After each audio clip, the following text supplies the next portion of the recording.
Hello everyone, it's Nina. Thanks for joining me today for another video.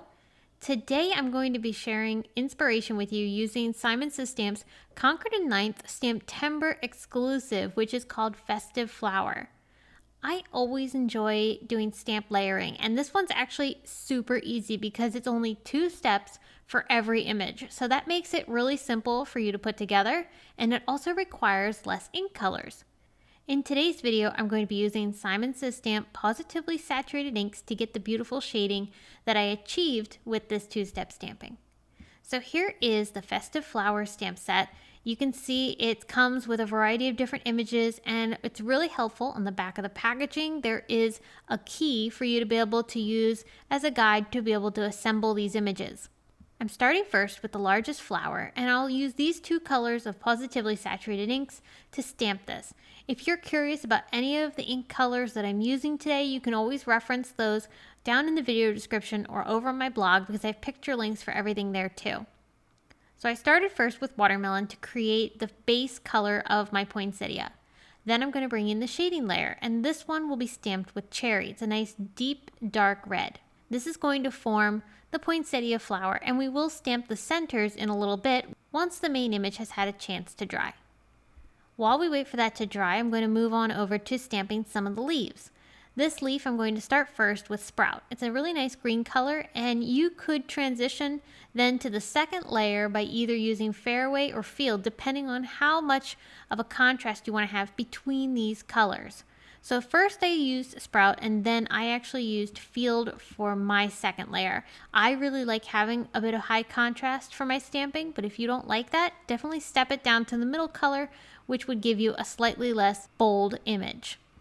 There is a really great pine needle stamp in this set. 2 layers for this as well. I started first with Aspen for the base, and then I used pine for the second layer. Here's where we moved on to stamping the centers of the flowers. Because I have so much ink on these images from doing a couple layers, I always like waiting a little bit of time before I go back in with more color, just to make sure that the first layers have dried. So for this center, I used 2 different colors of yellow, and I did stamp all of these images multiple times, so that way I have 2 of everything or more of these pieces so that I can use them to create corners on my card. I'm going to arrange them onto my card panel here. It's about 4 by 6, but I arranged them onto this panel so that I could get an idea of where I wanted everything. And then I taped it all together so it didn't end up shifting as I work on ink blending the background. For the ink blending, I'm going to use Seafoam. It's a really nice teal color, and it's perfect for pairing with Christmas colors. I'm going to ink blend only in the 2 corners, and I feathered that out to the white areas in the middle. Then with my groupings, I added some foam tape to the back side, and I'll glue those down in the top right and bottom left corners. This is going to give me really nice floral clusters that are going to frame up the sentiment that I'll add later. This foam tape that I'm using is from Simon Says Stamp, and it's a really nice depth of tape, and it also holds really well. Now I wanted to cut down some of these pieces so that they were flush with my card panel, but I didn't want to cut all of them. I wanted some of them to be able to peek over the edge.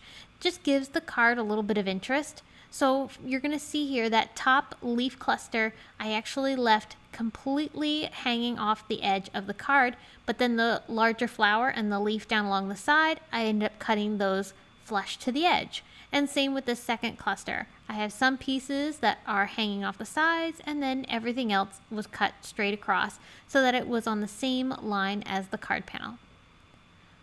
On the back side of my card panel, I'm going to put some Simon Says Stamp Terrific tape. This is a great strong adhesive, and it works really well with adhering things to specialty cardstocks, which is what I'm doing with this panel. I have a piece of Simon Says Stamp matte gold cardstock that's a little larger than my panel, and that's going to give a nice gold frame around this piece.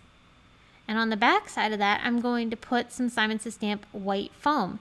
This white foam is going to give my card panel some dimension, and it's really easy to add this to the back side of your panel and give it some nice stability.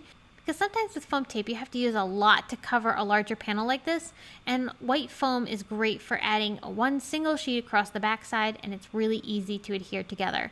I just used some Terrific tape to adhere all of this down, and this is going to get adhered down onto a 5x7 card base that I made from white cardstock. I kept everything pretty simple. I added a single line greeting here from the stamp set that says Merry Christmas, and I embossed it with gold embossing powder onto black cardstock. And then using some rainbow splash gem stickers, I'm going to put these yellow ones onto the centers of the flowers to add some really nice sparkle. Finally, my last finishing touch is to add some splatters of white paint. I wanted to create a snowy effect here, but I didn't want to add any glitter or anything like that. So I decided to mix up some white paint in a bowl with a little bit of water so that I could splatter it onto my card project.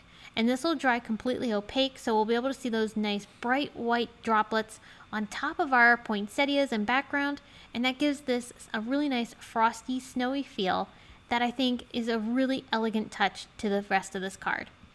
This card is clean but classy, and I love how those giant poinsettias really take the focal point of this project. I hope you were inspired by this project using the Simon Says STAMPtember exclusive with Concord and 9th called Festive Flower. If you like this set, you're definitely going to want to grab it while you can, because these are limited edition sets and are only available while supplies last. I have links to everything that I've mentioned today down in the video description and over on my blog, so if you're curious about anything, you can find it all there. If you have any questions, please leave them in the comment section below, and I'll be happy to answer them. Thanks again for watching, and I will be back very soon to share more with you all. Until then, have a fabulous day.